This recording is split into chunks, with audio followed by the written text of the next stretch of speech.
Hello. Welcome to tonight's bedtime story by Lucid Tales. I hope your day has been kind and full of love, but whether it has been gentle waves or stormy seas for you, it's time to relax now. Find somewhere comfortable, maybe your bed or a favourite armchair, and make sure you're ready for sleep. Don't forget to brush your teeth. Take your shoes off if you can, and feel the freedom in your toes, the little loosening that means it's time for bed. Tonight's story is the Elves and the Shoemaker, gathered by the Brothers Grimm. Once upon a time, in the time of your grandmother's grandmother, there was a poor shoemaker. Now this shoemaker had had a bad string of luck and was nearly destitute. Sadly he woke in the morning beside his beloved wife, and sadly he went to bed, knowing that ruin was only ever a moment away. Finally he was down to his last scraps of good leather. He carefully cut it out for his last pair of shoes, and sadly he went to bed. But wonder of wonders, and strange indeedy, when the poor shoemaker and his wife awoke the next morning, they found that last pair of shoes waiting, perfectly made, on the worktop, with stitching even finer than the shoemaker himself could have made, and buffed to a perfect shine.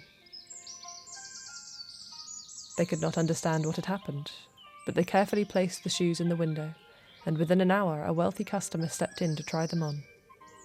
They fit perfectly. "Like a dream," she said. She insisted on paying more than the shoemaker asked, and left with a spring in her step. "Well," said the shoemaker to his wife, "now I have enough money to buy leather for more shoes." "Perhaps we will be saved yet," she replied. That evening, the shoemaker again cut out the leather, this time for 2 elegant shoes, and left it on the workbench to finish in the morning. And wonder of wonders, the next morning the same thing happened.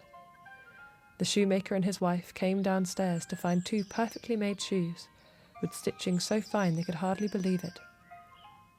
"I've never seen such fine workmanship," the shoemaker marvelled. By the end of the day the shoes had sold, and the shoemaker had cut out the leather needed for 4 more. From that day on, the couple's troubles were ended. Every evening the shoemaker cut out the leather, and every morning they came downstairs to find dainty, perfectly made shoes sat on the workbench.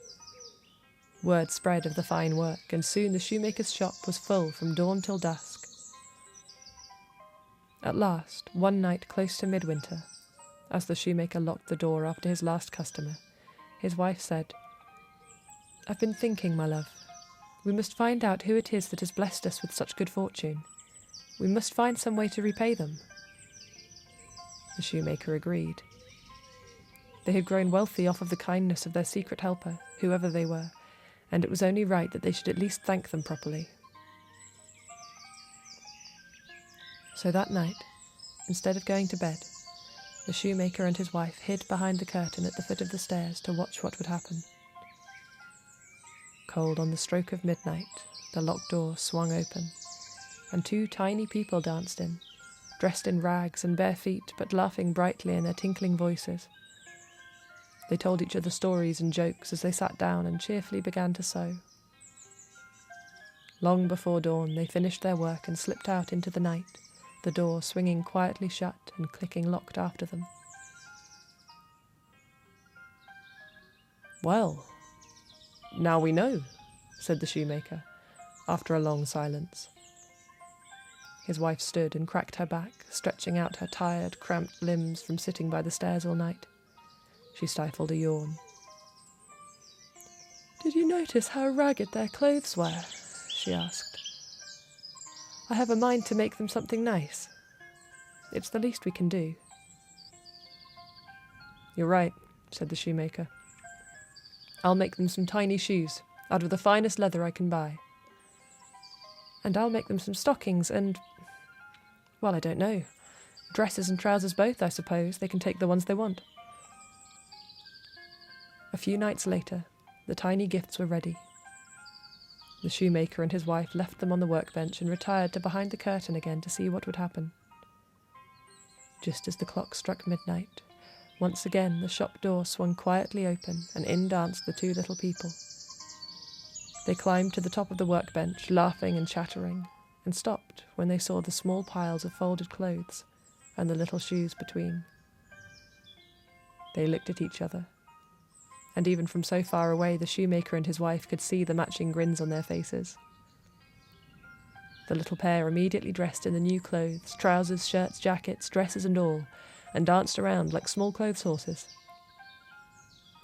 "Now that we look so fine," said one to the other, "we must go out into the world."